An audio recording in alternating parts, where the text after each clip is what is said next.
Good morning. So today we are going to be looking at creating a character profile ready for your story.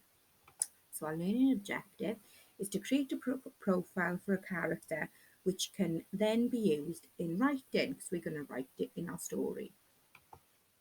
Okay, so when we think of a character, there are lots of things that we could add about them to make them sound more interesting.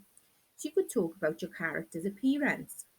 Is there something unique about the character's appearance? Have they got any scars? Have they got any specific facial features? Do they have a chiseled jawline? What are their eyes and their hair colour like?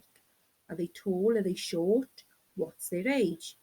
Do they wear a certain item of clothing, like a cloak or a scarf? Maybe with your character, she could wear goggles. She's an inventor.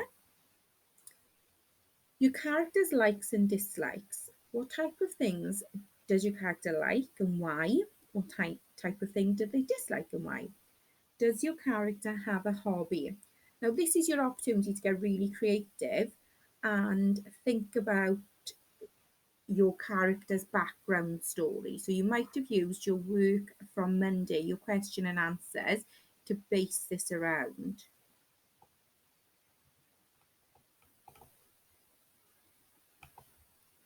Next, you can think about your character's family. Again, using your work from Monday, you might have talked about siblings if they have, brothers or sisters, if they have parents. I know some of you who were in school said that they lived with their mums and dads at home, and their mum and dad were inventors too. That's why they didn't mind that she wasn't in school. Talk about, do they get along? Are they happy? Next, you could think about if your character has a job. Now, our little girl is an inventor, but it could be something else. Is it in being an inventor just her hobby? Does she have a job as well, or is she just in school? So what I would like you to do is you have two characters in the story, the robot and the girl. Can you create a character profile for both? First, start with bullet points for each of the characters using the previous slides to help you, their likes, their dislikes, their appearance, their job, etc. Can you then put these details into a paragraph that include adjectives? Now, we've talked about 2A sentences before, where we put two adjectives in front of something.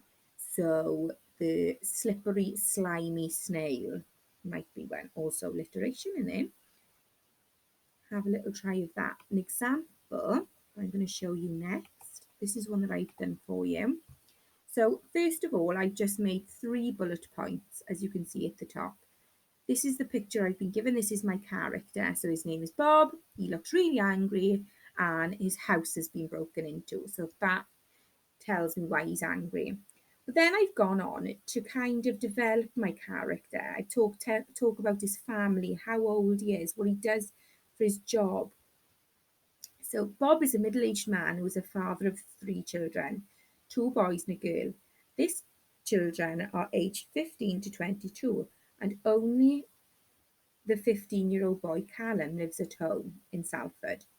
Bob is very angry because when he came home from work, he works on a building site, he found his house had been broken into.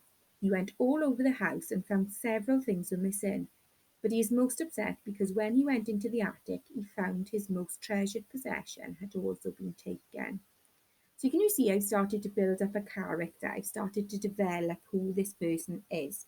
And automatically it makes you want to read on more. You want to find out exactly who broke into his house, why did they target him, and what his prized possession is.